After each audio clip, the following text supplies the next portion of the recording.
So the NBA, the All-Star Weekend took place this weekend in San Francisco, and once again, Adam Silver dropped the ball. It used to be this magical time where basketball fans could see the best of the best in action, but lately, it's been, it's been a bit of a letdown. First up, the skills challenge. What a mess. We've had players like Chris Paul and Victor Wembanyama looking for loopholes rather than showcasing their skills.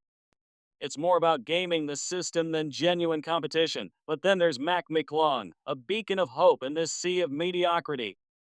He's won the dunk contest 3 years in a row, bringing some serious wow factor with dunks that remind us of why we fell in love with this event. However, he's not your typical NBA superstar, which says a lot about who's willing to step up these days. Adding to the disappointment this year was LeBronjames' absence from the All-Star game itself due to ongoing foot and ankle discomfort. His decision to sit out was a significant blow to the event, considering his record-breaking 21st All-Star selection. It's a clear sign that even the biggest stars are stepping back from what was once a non-negotiable showcase of their talents. The contrast between past dunk contests with legends like Jordan, Dr. J, and Vince Carter and what we've seen recently is stark. It feels like we're losing the magic, the competitive spirit that made All-Star Weekend a must-watch. So what's happening? Why are the stars not shining as bright?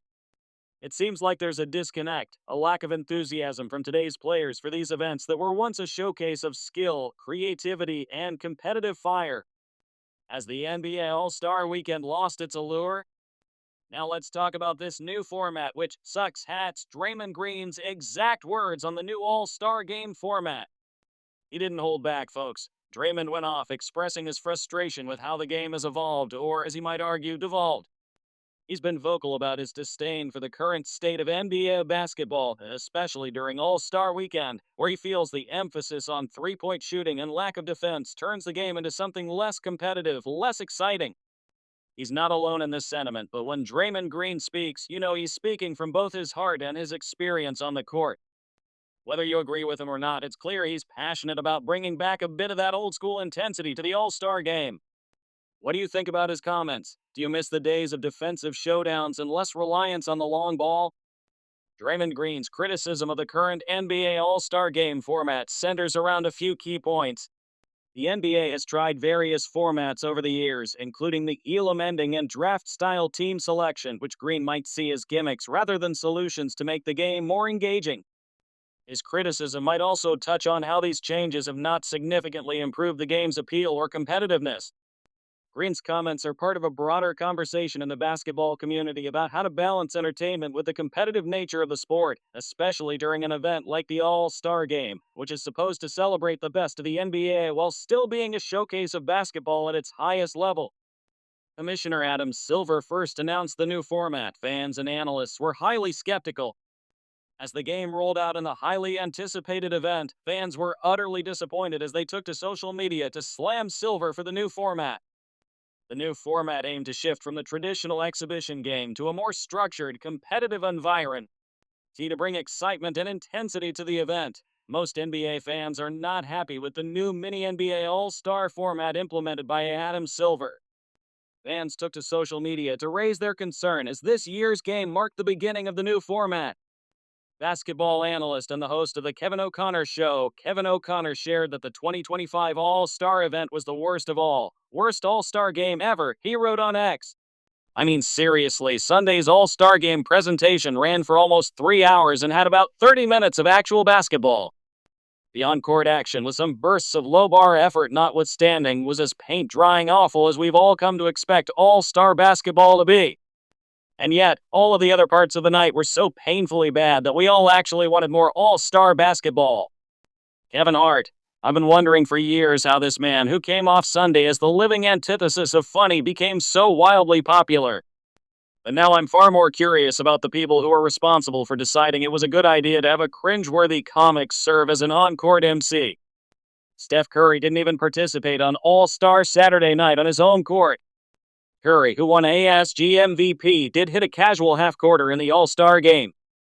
It was the best on-court highlight of the night. But some dude named Jaren actually hit the most memorable shot on Sunday when he banked in a logo 3 for $100,000. Jaren and Kevin Hart. That's what everyone will remember about the 2025 NBA All-Star production.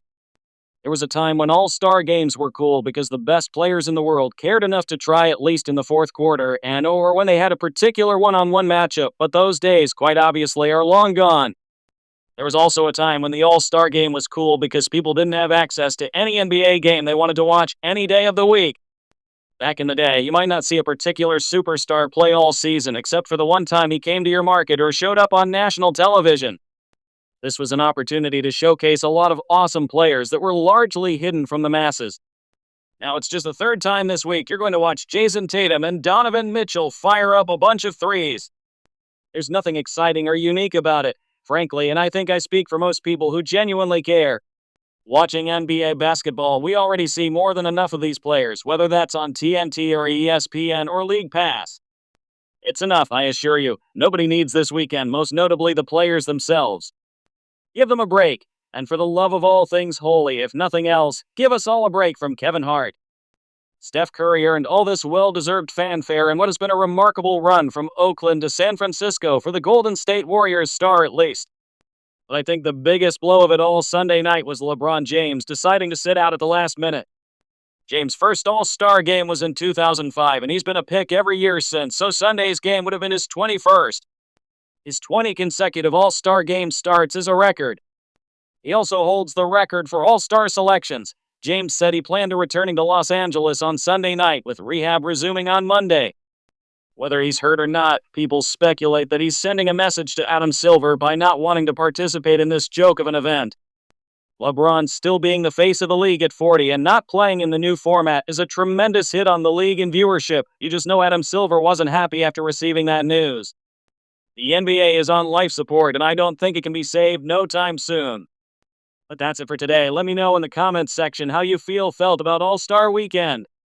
Don't forget to like, share, and subscribe.